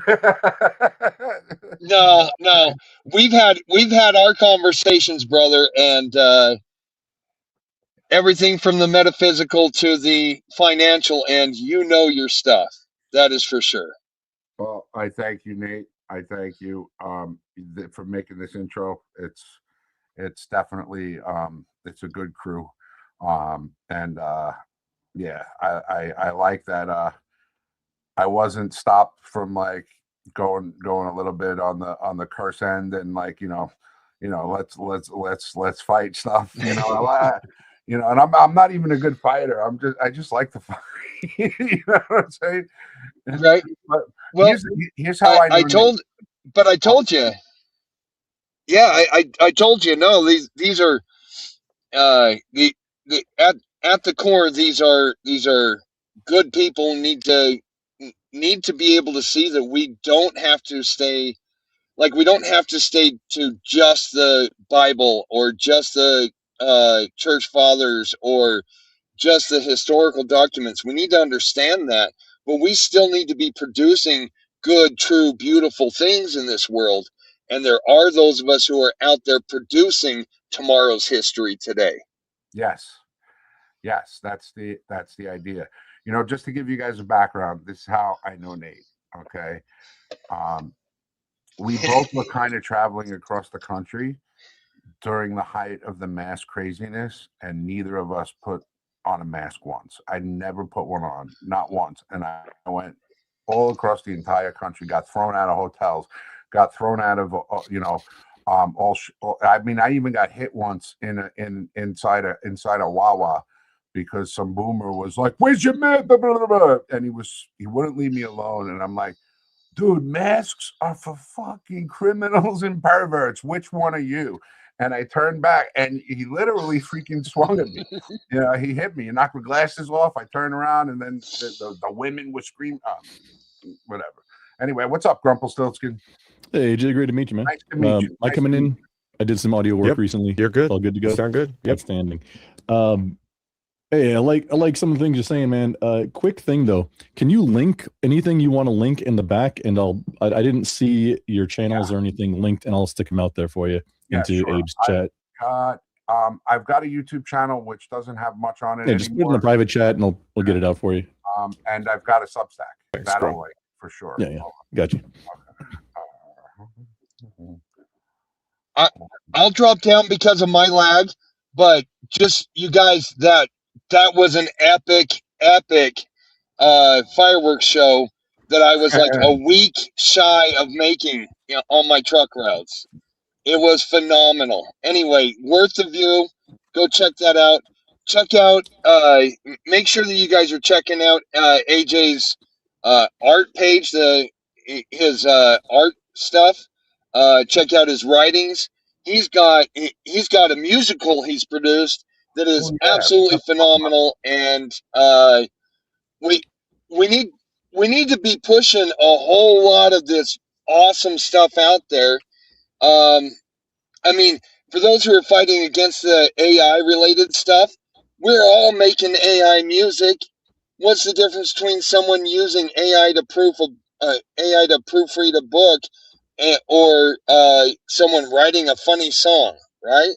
Like, we're all using it every day. We use AI to do speech to text. All this stuff is all AI. It's all language models, right? We just need to be influencing it for the good, because God tells us any tool created by the opposition can be used and will be used for the good. We just need to be the good using it. Anyway, I'm going to drop down. Give me a holler when you're done with this, AJ, if you want to chat on the phone. Love you guys. I will, brother. I'll talk to you later. Have a good day, Nate. Be safe. God bless you. Okay. Wait. The link's not coming up. Put them in the private chat in the StreamYard, and they'll get them out into the. You have to be a mod to post links into chat. Okay. Cool. Yeah. Abe, you think we'll get in trouble if we play the all porn is gay porn song? I don't know. YouTube doesn't like the word. Doesn't like porn, or gay. You can say it, but it's not going to get a ban, but it will impact algorithm and monetization for ads, advertiser friendliness. Yeah. Okay. They're so weird about the word choices. Yeah. It's bizarre. Yeah. Okay. That's how we get to where we are now, where you have to say unalive or in Minecraft for when you're talking about serious topics. Like, right. How funny is that song, though, Abe? It's freaking funny. It's freaking funny. We can put it in my Discord. Oh, yeah. Okay. And that way that anybody who's here can watch it. I'll join your Discord. Here's the private chat link. Hold on. This is my Substack. Is it giving? It's not giving you a link. Sorry. Bear with me. You're fine. Oh, man. This was fun, though, bro. Like, a lot of fun. I got a little fired up before. It's always fun. Hey, man. That's this whole community's kind of fiery like that. There's a lot of arguing, a lot of spats, a lot of I love that. That makes me but that's how you refine. Yes, that's true. And I believe me, I am open to have my mind changed. I'm not like a stubborn, whatever. But so let me tell you real quick about where the Rhino thing comes from. Okay. So in 2000, I've been like this type of guy, right? Rise up real quick, whatever I was doing, and slowly, quickly crash, because there's always in the back of your head when you have a self-destructive thing, or you have a self-hatred, which I was definitely filled with. That's kind of a pattern, right? So to get out of that pattern, I had read this book once I've read it a lot now, but it's called Rhinoceros Success by a man named Scott Alexander. And it's such a silly, simple book. And it like flipped kind of a switch. Like, I built this whole like Rhino, I don't want to call it a persona, but like an armor. And, I told you it's my chosen coping mechanism. Yeah. But I had built it because I knew my pattern was to do well. And then in the back, even in your subconscious, you're not making like a conscious choice to destroy yourself, but you end up just doing it and then spiraling. And that's exactly what I did time and time and time again. And when I read Rhino Success, it like lasted longer than ever. I had a really good period of success before I finally crashed, and then I quit everything. I'm like, all right, I gotta quit. Getting off of heroin was hard, and all the drugs and everything else really difficult. And that's when it caused the spiral to driving off the cliff. But yeah, and it all started with Rhinoceros success. Like that is like I mean I like Ephesians, put on the whole armor of God, right? Yep. And I kind of look at it the same way. Not that it's Paul writing it, but it's like that's my armor. That's how I cope with, even like just to give you an example, like a week and a half ago, I was sitting there laying in bed going to sleep, feeling grateful, gratitude. Yep. And it triggered it triggered not my head, like I was freaking out in my head, Right. but my body just went through another like it's chemical, man. You were talking about the body remembers, or I never read that book. I'm going to though. Yeah. It was like I mean, I write about it in the novels, like it's like fingers going up and down your spine. You feel like there's darkness surrounding you, sucking your energy. I felt hot breath on my neck, dude. For months at a time, I literally had to tell myself, convince myself in the morning every day not to drink the fucking bottle of Drano under the table, under the sink, and that sticks with you, and that's where all of these stories are coming from now, which is why they're going to be good. I know they're going to be good. And you read the artist, you like, everybody likes it. There's not one person other than my cousin who wanted the hero's journey that has said that this book sucked. No, it was good. And you have to let me know when more is coming.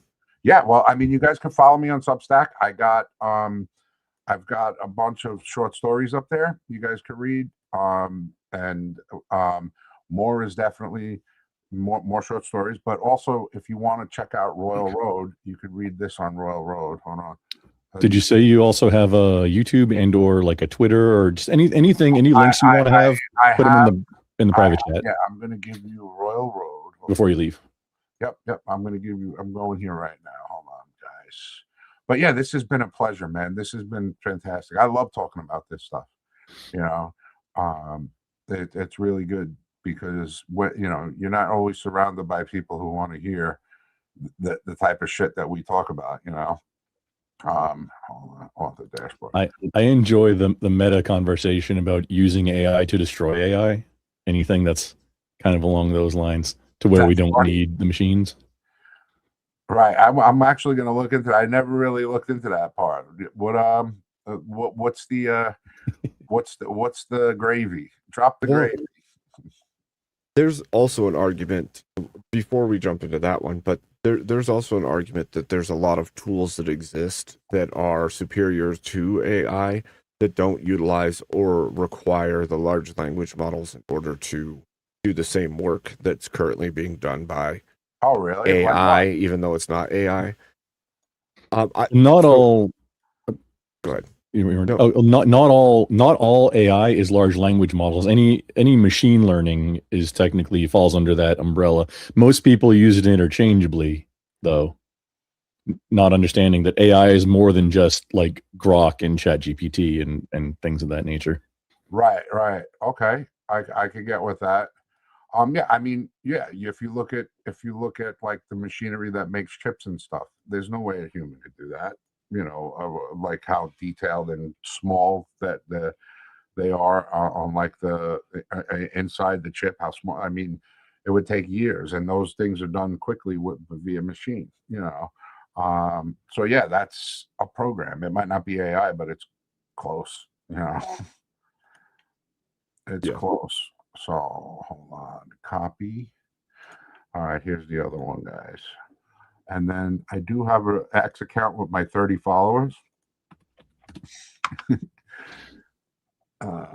which I can go here to get.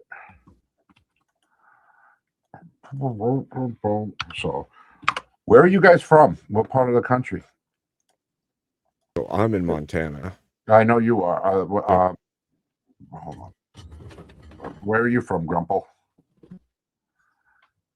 Oh, nice. I got one of those. Texas is the best country. Texas is the best country. He always says that. Texas is the best country. Is it though? Yep. Well, yeah, working on it. Make Texas great again. I was just gonna say we're all struggling right now. Okay. Yeah, everything's struggling. Is this where to buy with the Royal Road? What do we call this link? Royal Road is where you guys could read the serial of White Lion, if you want to read that. It's one of your other stories. That's the Crusade story. As far as a link to the book, I can't give that to you guys yet because I don't have it up on it's going up tomorrow on Amazon, and they don't give you a link until you publish it. So I have to put it up. Once that's up, I'll share it. You guys can check it out. I'm gonna have it on Kindle Unlimited, and then it's gonna be to buy $2.99. So, and then I'm gonna just hustle like a maniac to try and get as many people to buy it as possible because I really want to write all the time and full time. And to do that, I have to use my sales stories. Yeah, you can see my short stories up there. The one you guys will like is going to be, it's called The Resume. You got to go back like a couple months. It's called The Resume.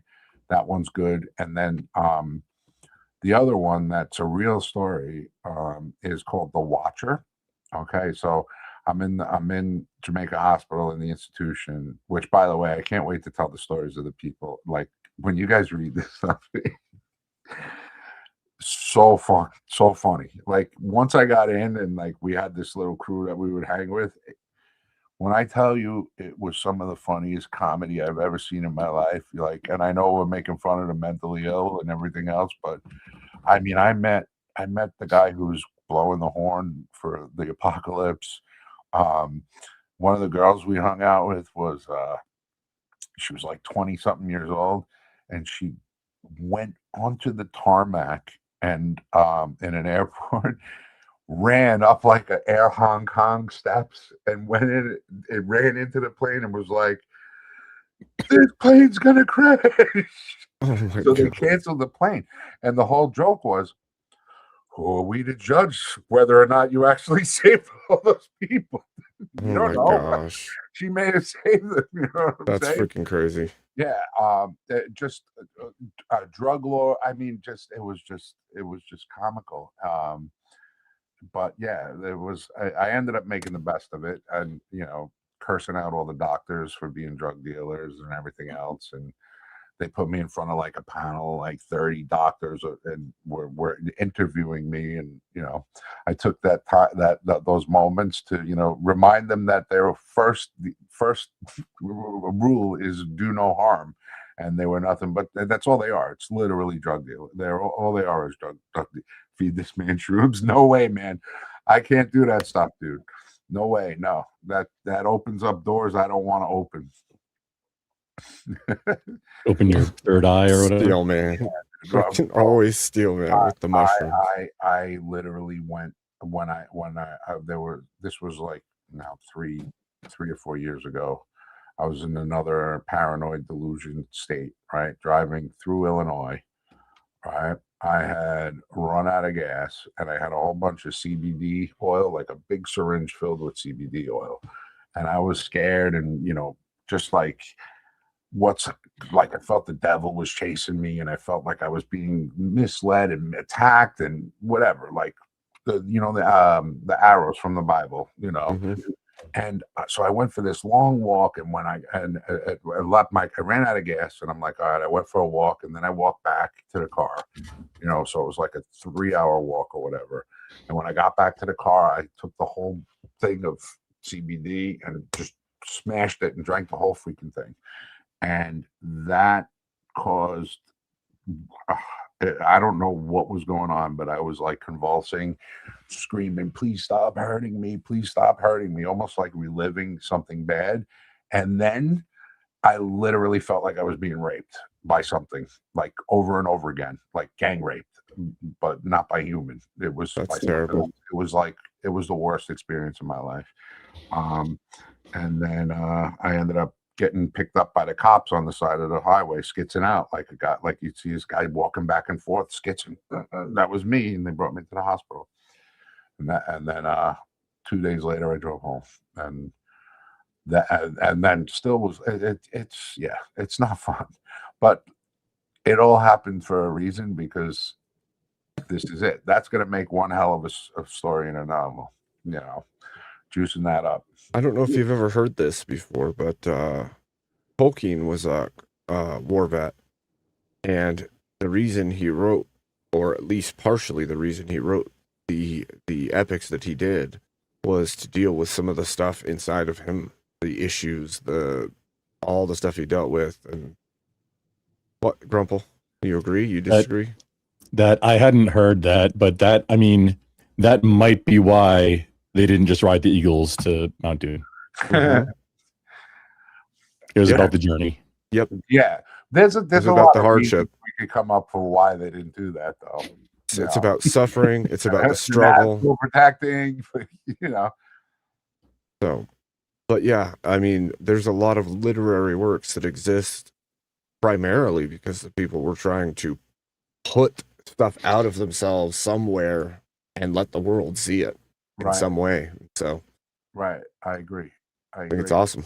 Yeah, no, it's such an outlet, and it's something I will do with or without AI for the rest of my life.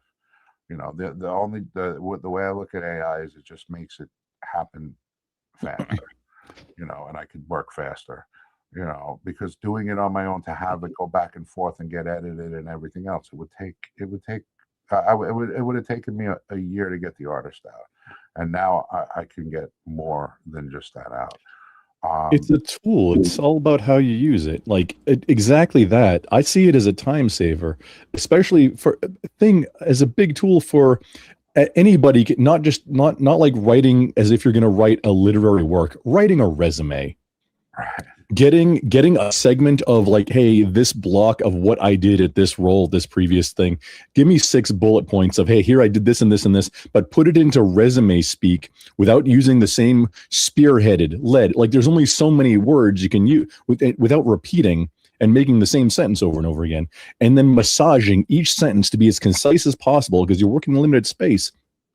I can use a large language model to take what would take me a month of not constant, but like thinking about it, iteration, now massage it, now sleep on it a few days, now come back into it. Something that would take a month and a half for one line of a sentence or two, and you can knock that out in 15, 20 minutes. Yeah. Of massaging it, bouncing it back and forth. Like, hey, here's some suggestions of how you could rewrite this same sentence, the same idea, but make it more concise, add a little bit more detail.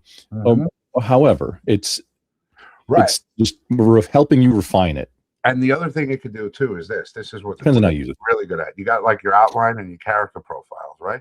Now, if you have like 30 different characters in your head and 4 different books going, you're not going to remember every detail of every character. That's why you write them down, right? So you could go and say, hey, show me the part of this character's background, bring it up, let me see it. Okay, or show me where we are in the where we're going with my outline. I have like a 65-page outline of the trilogy, so to go through that and search, it's just like, it makes it so efficient, just on that, as far as using it in that way. Like, oh, okay, right there, this is where we are in the outline, and this is the 2 characters. So you have your 2 character sheets, boom, boom, boom, read them. Now you go write your chapter. I've used it for similar things. I'll take the transcript from an episode of my show that's 8 hours long, and I'll ask it to give me the timestamps of where this was talked about, and this was talked about, and this was talked about, and it can tell me in a matter of seconds, rather than going through 8 or 9 or 10 hours of video feed to find one sentence. And I couldn't do that.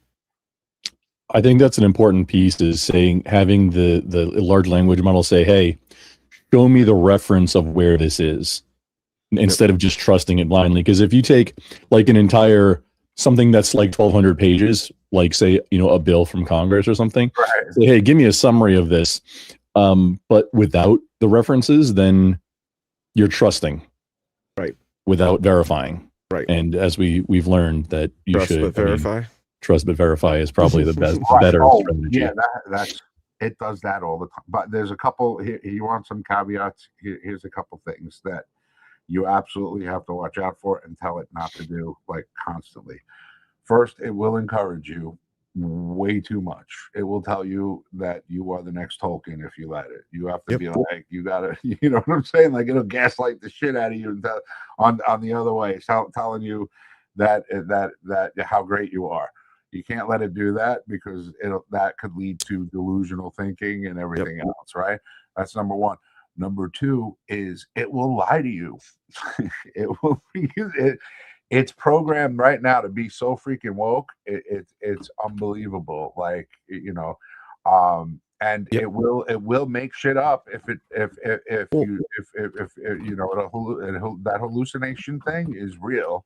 Yep. You have to know that. And go ahead. You were going to say something? Well, I was going to say, there's this, like what you're saying, there's a danger to something that, and this, I'm not saying it like it's the greatest danger, but there's a danger to a system that's designed specifically to do the task you're asking it to do, and it wanting you to be happy with the results, right? And not actually wanting you to be happy, but it wants to make what you want, or its whole thing is to make you get what you want. And so if what you want is for it to tell you you're right, it'll try to tell you you're right, even if you're wrong. And so correct. 100%. That's 100% true. That's one thing. Another thing to watch out for. But where it's really good is, like, for instance, I'm writing the Crusade thing, right? So I could get dates of, the battles, like who was the general, what he looked like back then, and you could get that instead of having to go try to read through a Wikipedia or find it. It's right there at your fingertips, and that's really helpful when you're writing like a historical fiction, like White Lion. I think you guys are going to really like it. My brother just read The Artist and he finished it, right? And he's like, dude, that was really, really, really good, right? And then I gave him White Lion, and he goes, dude, I really like The Artist. Don't get me wrong, it's fucking amazing. But this is freaking great, bro. It's like Conan the Barbarian in the Crusades, unapologetically Christian. Like, yeah, and it really rocks. Like, it makes awesome. them out to be the monsters and evil pieces of shit that they are. Good stuff. Anyway, I'm going to log off if that's cool with you guys, right? Yeah, totally good. I think I'll end this, wrap it up, and Abe, I really want to just say thank you. This was fantastic. I'm so glad you guys just sat there and fucking listened to me fucking babble, dude. It's great. Yeah, before you go, I do like to support anything that's unapologetically Christian, but if anything, like if you've got, you said you have a Twitter or X, whatever, and YouTube, any other links before it ends, just stick them in the back. We'll get them out there. See what I got here. Hold on. I gave you Royal YouTube, Road, White Line, Rhino Up, Substack. Rumble, BitChute. I Twitter, don't have Twitch. Rumble or BitChute. I do have YouTube. I didn't give you the YouTube channel. Hold on. I got two links back here for Substack and Royal Road. Let me go to YouTube. Let me give you that, brother. And yeah, I will. This is my YouTube copy. Paste. X. I have only. I'm Rhino Up on. Oh yeah. Hey, you guys wanna watch a cool fireworks show? I did this in the middle of Queens. So okay. Which was the police came and we were. Yeah. That's my YouTube channel. There'll be more on there. I wrote the first act of a musical called Breakthrough, which I will be putting up there as soon as I can figure out how to make some sort of movie, animated type movie. Oh, by the way, did I send you read The Artist? Did I send you Victoria's the song at the end that she sings? I don't think so. Oh, bro, here, I got to get that for you. Okay. That one's cool. Awesome. Yeah, that's just it's just bad. She's just so evil. She really is. Dashboard. Perfect. Oh, Thank you, Grump. yeah, no, this was fantastic. I'm so glad I'm very happy to talk to you guys. This was great. I can't wait to do it again Heck and yeah. actually start following and working with you guys or talking to you guys as far as in the participating in the chat, if you will. Yeah. In the future. This was great. Okay, here you go. This is Rhinoceros, Rhinoceros, Rhino success. Rhinoceros. What? Where's Woody's?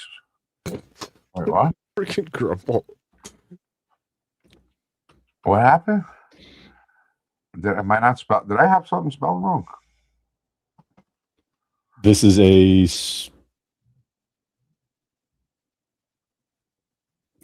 chapter. The last link, the Gardener of Ruin. This is a chapter in your newest. Gardener of Ruin is Victoria's song that she sings at the end. It's actually really creepy. Oh, okay. Yeah. It's really creepy. It's I'll go check it out. It's that's Victoria. I'll make your beautiful things die. Come on, baby, don't be shy. The world is broken just for me. Yeah. Of course. She's really bad. Yeah. But you got to have a good antagonist. Like you really need to have the better. I mean, what bad guy is better than Sauron? True. Right? He's just pure evil, right? The Nazgul, the Witch King. Terrible, terrifying, right? When you're reading that the first time, you're like, whoa. So you need a really good bad guy so the good guys have something to fight against and beat. So that's definitely true. Anyway, let's say hello to the chat guys here because I don't want no hard feelings. You guys all right? I know I get abrasive and curse and scream, whatever. That's just me being me. Because it's a broker thing. You work for 25 years on the phone and you get like thick skin and you lash. But I love you guys. This was great. Samwise Gamgee was the best character in my opinion. I 100% agree. And you know what? He was a servant. He was a servant, and that's what we all, or at least I strive to be. Is I say it every day. You're a rhino. You're a grunt. You're blessed. You're filled with the fire of the Holy Spirit. A blessed and unstoppable servant of Jesus Christ, and you'll never stop charging. That's the battle. That's my cope, and that's how I deal with all the bullshit. And I don't want sympathy. I don't want pity. I just want people to stop yelling at their kids. Really, it. So anyway, I love you guys. All right, this was great. I really appreciate it. Thank you, AJ. How do I just shut it down? Just down at the bottom there. There's a leave studio or okay. Yeah, we can meet you there. If one more thing, let me just do this so you guys can listen to it off stream, and share it with the guys because I think it's the funniest thing ever. Playlist, library, playlists. It's all porn is gay, and it's literally the gayest musical song you've ever heard. That was like the goal. It's very funny. Copy. The internet is for corn. Yeah, exactly. Yeah, that's from Mad Cow. That's from what's it called, right? Avenue K, I think. Avenue K. Yeah. I remember that. The internet is very good thing. Porn. Oh, I remember that. Hold on. Here you go. Here's a private link for that too. Yeah. Enjoy that one, guys. That one's really good. But thank you again, Abe, and thank you, Grumple. Nice talking to you guys. We'll talk soon. Sir, God bless you. Thank you for coming on. Guys. Be good. Thank you so much. Well, Grump, I think I'm going to end this one right at just over the 2-hour mark. Try to have yourself a wonderful night. Yeah. God bless Great interview, man. you. Yeah, thank you. You too. Good stuff.